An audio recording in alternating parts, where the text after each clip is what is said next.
Good day mga ka-DIY, February 17, 2025, 11:34 AM ng umaga. Magawa Mius 40. Ang problema po nito, yung brake niya, yung preno ay nag-stuck. Hindi na gumalaw itong pinaka-piston dito sa loob.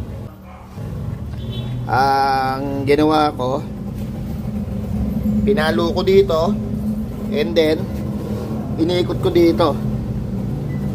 Pero bago ko pinalo-palo o inikot, nilagyan ko muna siya ng lubricant. Ito, ATF ng makina. Ngayon, ang ginawa ko nung lumabas na to, nilinis ko yung loob nitong liha. Ayan, niliha natin yung ganyan, no? Oh.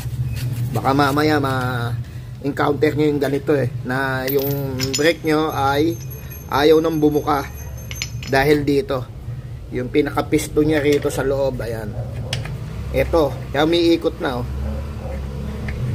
yung last, hindi siya gumagalaw. Nalubog siya ng bagyong Karina tsaka yung bagyong Christine, and then hindi ko nabuksan, nalinis, nag-stack up. Pero ngayon, ayan, malinis na siya.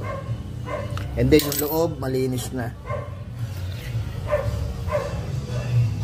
Ang pagtatanggal, hindi ko na videoan Unahin natin yung tornilyo rito. Ito.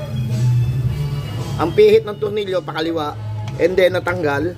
Ito namang swing arm. Tinanggal ko rito. And then, tanggal na yung gulong. Diretso, tanggal na lahat siya. And then, ito. Tinanggal natin itong brake shoe. Okay, maraming salamat po. Thank you mga ka-DIY.